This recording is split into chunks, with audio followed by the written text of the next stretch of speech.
Perkenalkan, nama saya Mas Ilkan Saputra dari Prodi Informatika yang menjelaskan mengenai port. Apa itu port jaringan?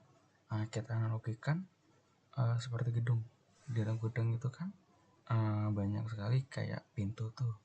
Nah, pintu tersebut kan memiliki tujuan berbeda-beda. Contoh, pintu depan untuk tamu, kemudian ada pintu karyawan, lalu ada pintu gudang. Nah, di mana dari analogi tersebut kita dapat simpulkan bahwa port adalah angka 16 bit dari 0 sampai 65.535 yang mengidentifikasi proses atau layanan tertentu pada sebuah host dalam jaringan komputer. Fungsi port tersebut itu memungkinkan satu komputer menjalankan banyak layanan secara bersamaan. Setiap aplikasi itu mendengarkan di port tertentu untuk menerima koneksi. Lalu, port dan keamanannya, port yang terbuka sama dengan potensi jalan masuk. Ibaratkan tadi, pintu yang sengaja dibuka pasti banyak orang-orang asing yang bisa masuk. Penjaringan memindai port terbuka untuk menentukan layanan yang rentan dan dieksploitasi. Kategori port. 3 kelompok utama port dari 0 sampai 65.535. 0 sampai 1023 itu adalah well-known ports. Port resmi yang ditetapkan oleh INA yang digunakan oleh layanan sistem dan protokol standar. Memerlukan hak akses root atau administrator untuk digunakan. Contoh, 20 atau 21 itu sebelumnya FTP, 22 SSH, 23 Telnet, dan 25 SMTP. Dan yang terakhir 53 DNS. Lalu ke selanjutnya yaitu adalah 1024 sampai 49.181 register port didaftarkan oleh vendor atau aplikasi ke INA. Digunakan oleh aplikasi dan layanan yang lebih spesifik, tidak memerlukan hak akses khusus. Contoh, 1443 itu MCSQL, lalu ada 3306 itu MySQL, terus ada 33.389 itu ada RDP, lalu ada 5.432 itu adalah PostgreSQL, dan yang terakhir 6.379 yaitu Redis. Lalu yang terakhir yaitu dari 49.152 sampai 65.535 yaitu Dynamic Private Ports yang digunakan untuk secara dinamis oleh sistem operasi untuk koneksi sementara atau Apple Ports. Tidak ada register tetap dipakai untuk sisi klien. Contoh, koneksi outbound port sementara klien bebas digunakan app, OS yang tidak ditentukan, dan juga tidak perlu izin. Nah, port penting, port yang wajib kita ketahui. Seperti tadi yang sudah dijelaskan, itu adalah port 21 yang mana protonya TCP dan layanannya ada FTP. Resikonya sangat tinggi. Ini sebagai transfer file, tidak terenkripsi. Password dapat disadap dan gunakan SFTP atau FTPS sebagai penggantinya. Lalu ada 22 untuk protonya TCP dan layanannya adalah SSH yang resikonya sangat rendah. Remote shell terenkripsi aman jika dikonfigurasi dengan benar, resiko jika menggunakan password lemah. Lalu ada 23 yaitu dengan layanan Telnet yang resikonya sangat kritis, yang dimana remote shell tidak terenkripsi, semua data termasuk password dikirim melalui plain text dan jangan sekali digunakan. Lalu ada yang 25 yaitu adalah layanan SMTP, risikonya sedang. Untuk pengiriman email sering disalahgunakan untuk spam dan juga phishing, makanya harus dibatasi untuk akses eksternalnya. Lalu ada yang 53 yaitu layanan DNS, itu memiliki risiko sedang. Resolusi nama domain, rentan DNS poisoning, DNS application atau DDoS, dan juga DNS tunneling. Lalu ada port 80 dengan layanan HTTP, resikonya sedang. Ini web tidak terenkripsi, data dapat disadap atau MITM, sebaiknya redirect ke HTTPS ke port atau port 443. Nah, port 443 atau HTTPS. Nah, risikonya sangat rendah. Web tereksekusi TL1 SSL, standar modern untuk web, masih rentan jika sertifikat salah konfigurasi. Lalu ada 3389 dengan layanan RDP. Risikonya sangat kritis karena dapat remote desktop Windows, sering jadi target brute force dan juga ransomware. Jadi jangan expose ke internet. Lalu ada 445 atau SMB, resikonya kritis. File sharing Windows target, Enter-Blue atau WannaCry, blokir dari internet, patch selalu diupdate. Lalu yang terakhir ada port 3306 dengan layanan MySQL, risikonya sangat tinggi. Database MySQL tidak boleh terbuka ke internet langsung. Cara mengatasinya dengan menggunakan firewall atau ban ke localhost. Nah, ini dia port berbahaya, port yang sering dieksploitasi oleh hacker. Itu ada port 23 telnet, critical sniffing. Biasanya dengan cara plain text. Password bisa disadap di jaringan dengan tool seperti Wireshark. Lalu ada 445 SMB, Enter-Blue atau WannaCry, CVE 2017 sampai 144 itu sering eksploitasi ransomware WannaCry, blokir dari internet wajib. Lalu ada 3389 RDP, Bluekeep atau brute force, CV 2019 sampai 708 Bluekeep itu memungkinkan RC tanpa autentisasi, jangan diekspos ke internet. Lalu ada 5900 atau VNC Auto Access, remote desktop tanpa eksekusi kuat, sering tanpa password atau password default lemah. Lalu ada 139 sampai 139 NetBIOS, info disclosure itu memunculkan nama host, port group, dan informasi sistem. Target utama serangan adalah lateral. Lalu ada MCSQL, SQL injection atau boot itu sering serangannya dengan database Microsoft SQL, sering jadi target SQL injection dan brute force critical. Lalu ada 4444 Metasploit reverse shell, itu port default reverse shell Metasploit jika terbuka sama dengan kemungkinan besar sudah disusupi. Lalu yang terakhir ada 6667 RAC, itu digunakan botnet untuk menerima perintah dari command and control server. Ini kita sekarang masuk ke perbedaan TCP dan juga UDP. Untuk TCP itu memiliki kepanjangan Transition Control dan Protocol, yang dimana koneksinya orientation 3W handshake. Lalu ada reliable, data dijamin sampai.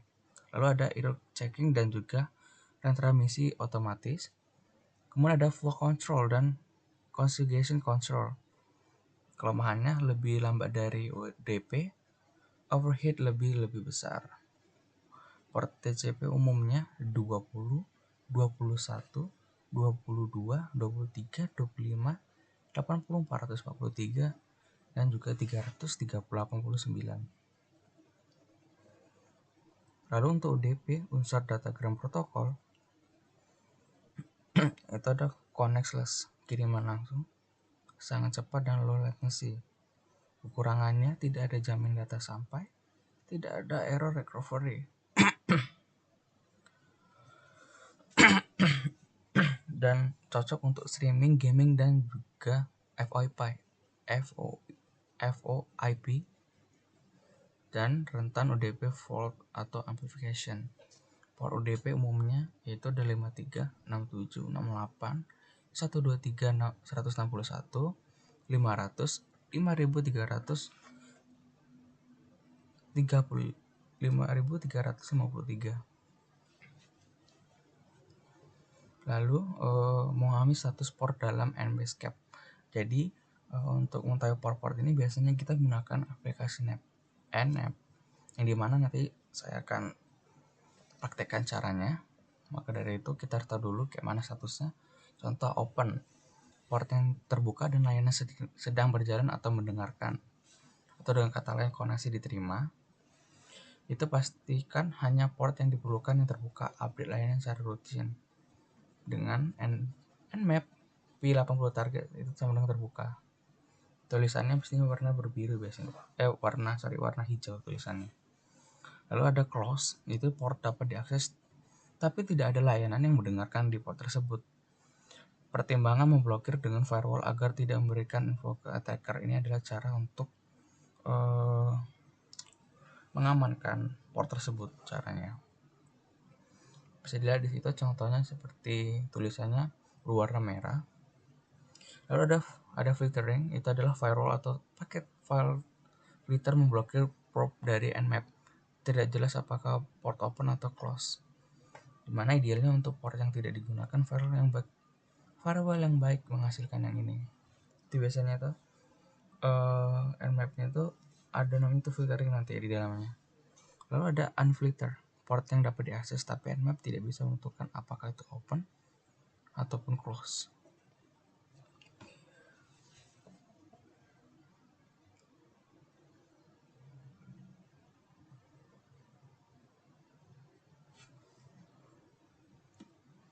Lalu untuk selanjutnya itu cara mengamankan port jaringan. Yang pertama itu ada konfigurasi firewall, blokir semua port yang tidak diperlukan. Lalu ada whitelist IP untuk port sensitif seperti SSH, RDP. Atau gunakan IP tables atau UVW di Linux ataupun Windows Firewall. Lalu terapkan prinsip Deny by default. Yang kedua, itu ada audit port rutin, yang mana scan jaringan sendiri dengan Nmap secara berkala. Bandingkan hasil scan dengan baseline. Investigasi setiap port baru yang tidak dikenal, lalu dokumentasikan semua port yang seharusnya terbuka. Lalu yang ketiga, itu ada enkripsi komunikasi. Ganti telnet 23 dengan SSH 22, lalu ganti FTP 21 dengan STV atau FTPS yang ada belakangnya ada S-nya. Lalu ada paksa HTTPS 443 Reddit HTTP 80. Gunakan VPN untuk akses layanan internal. Lalu yang keempat itu ada monitoring dan IDS atau IPS. Monitor traffic anomali di port kritis. Gunakan IDS atau IPS. Snort Surincata. Lalu ada Orange untuk port scan yang mencurigakan.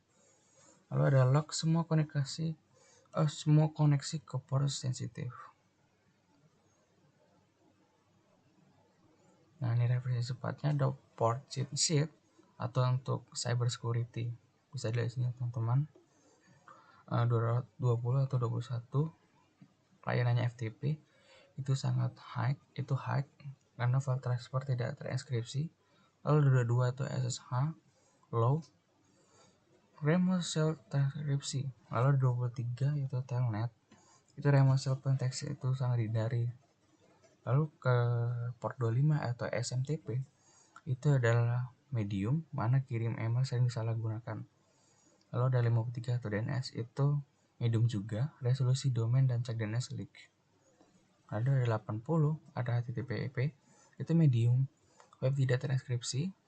Lalu ada 110 POP3 atau medium, ambiliman untuk gunakan port 955. Lalu ada 143 IMAP medium juga, email science gunakan port 159.3. Lalu ada 443 HTTPS medium low, web terenkripsi TLS atau SSL. Lalu ada 445 atau SMB, itu create file sharing Windows dan target WannaCry. Ada 1433 atau MCSQL, itu memiliki tingkat high karena database MCQL itu jangan terlalu diekspos. Lalu ada 3306 atau MySQL di hack juga karena database dari MySQL atau sering dibilang bind localhost. Lalu ada 3389 atau DP. Itu dengan create atau remandescope. Targetnya itu adalah ransomware. Target dari ransomware. Lalu ada 5900 atau FNC high remandescope. Itu sering encrypt lemah. Ada 6379 atau Redis dengan tingkat high, itu ada CCDP sering tanpa out. Lalu ada 27.017 ada MongoDB yaitu NoSQL DB dan sering tanpa out. Kesimpulannya, kenali port dan lindungi jaringanmu. Port sama dengan pintu masuk. Dari analogi yang tadi teman-teman, kita tahu bahwa ibaratkan port itu seperti pintu. Jadi kalau pintu terbuka, maka port juga sering kebobolan, yang dimana data-data yang di dalam server tersebut itu akan terungkap keluar. Maka disitu ada penjelasan setiap port terbuka adalah potensi jalur masuk. Hanya buka port yang benar-benar diperlukan untuk layanan. Lalu ada audit routing wajib. Lakukan port scanning secara berkala di jaringan sendiri, atau nanti kita akan praktikkan sendiri. Gunakan Nmap untuk memastikan tidak ada port yang tak terbuka. Enkripsi selalu, ganti protokol tidak terenkripsi dari seperti TLNT, FTP, dan HTTP dengan tervt yang aman, yaitu ada SSH, SVTP, dan juga HTTPS. Lalu ada firewall dan juga plus monitoring. Terapkan firewall ketat, IDS atau IPS, dan monitoring real time untuk mendeteksi aktivitas yang mencurigakan. Nah, sekarang kita untuk mencoba aplikasi Nmap-nya. Namun sebelum mencoba Nmap-nya, kita coba cari domain yang mau dicari. Contoh seperti saya mencoba Lumen, pakai domain Lumen. Setelah menemukan domainnya, teman bisa salin link domain tersebut. Lalu kalau teman-teman buka CMD, lalu tulis seperti ini, ping lumen ukmc.id, tapi sebelumnya tulisannya seperti ini teman. Nah, ini dihapus teman di bagian HTTPS-nya.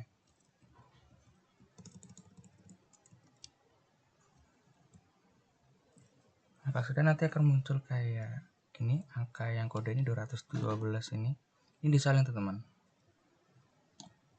Sudah, kalau sudah kita ke Nmap-nya.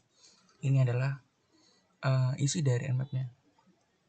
Nah, link yang sudah disalin tadi itu taruh di target di sini teman, yang mau dicari.